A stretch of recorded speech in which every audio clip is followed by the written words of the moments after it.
My camera's on, obviously your camera's on, that's fine. Arrested on suspicion of content of court on the 8th of the 5th, 2017 at Canterbury Court. I first found out about a case where four Muslim men who run a takeaway in Margate, a young English girl, a young child, who was 2.5 times the drink drive limit, very drunk. She went into their shop and their business and asked for directions.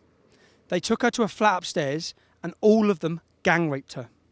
And I can say that now openly because they've just all been convicted of all charges of rape.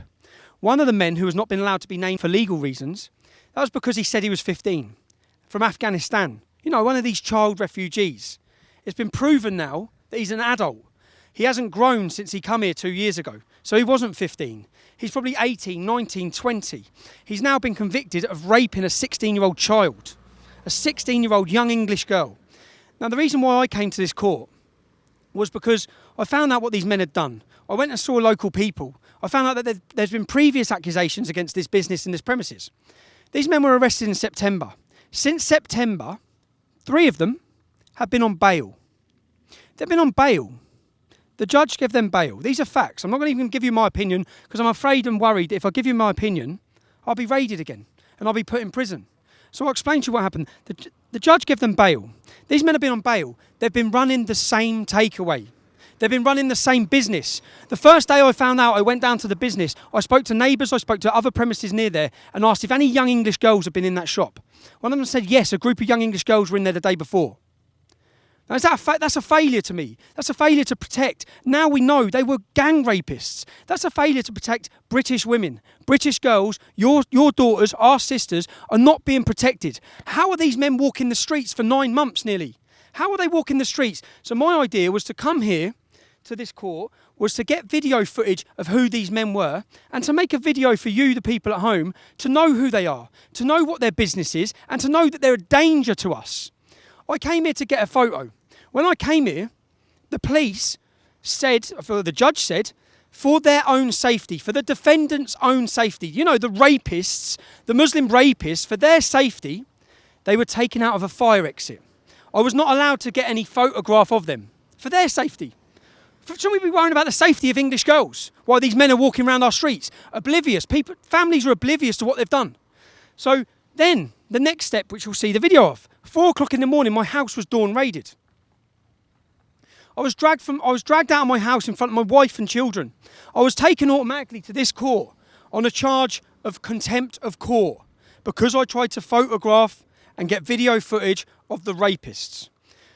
These charges, thanks to everyone back home again, thank you, because you raised, my court costs were £20,000 to get a top QC. I was then given in court by the judge a 3-month suspended prison sentence for 18 months. That means if I have any cross with the law over the next 18 months, which is quite likely when you read my history of what they've done to me, then I'm automatically spending 3 months in prison. So if I end up spending 3 months in prison, at least you know the backstory of what I'm in there for. I'm in there for trying to get footage, trying to warn the public, trying to warn the girls and people's daughters in Margate of what these men had done, what their alleged crime was, and the fact that they were walking the streets with you. And that's the crime. So, and if I hadn't had that £20,000 from the donations and I hadn't had a top QC, I'd now be sitting in prison for this. I would now be sitting in custody. How insane is that?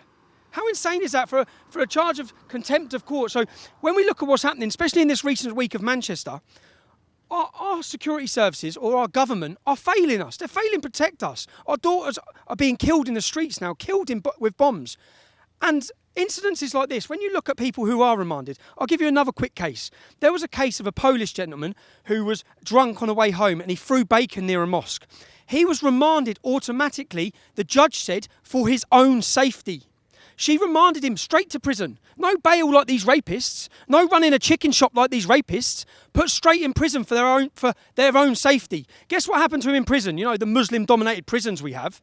They were violently beaten and battered. So they're remanded for their own safety, violently beaten up for putting bacon near a mosque. When they get before the judge 6 weeks later, he gives them an extra sentence. They were sentenced to more prison time. I'm just pointing, all this is about for me is pointing out the failures. The failures that if men are accused and there's DNA evidence, which there was, yeah, one of these men went on the run straight away, the Afghan asylum seeker went straight over to Italy. If there's DNA evidence, which there was, why are they walking the streets? That was my problem. Why are they walking the streets, a threat and a risk to our daughters and our wives? Why is that happening?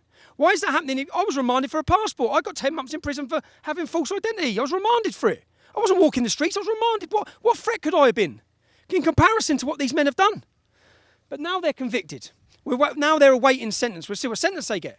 But again, the reason why I was highlighting this case is because right now there's 29 men walking the streets on bail for gang raping, or the alleged gang raping of, I think, 48 kids or 58 kids, and 120 kids actually it was, the Huddersfield one. I'm getting confused because there's so many cases. 120 young children allegedly gang raped by these men.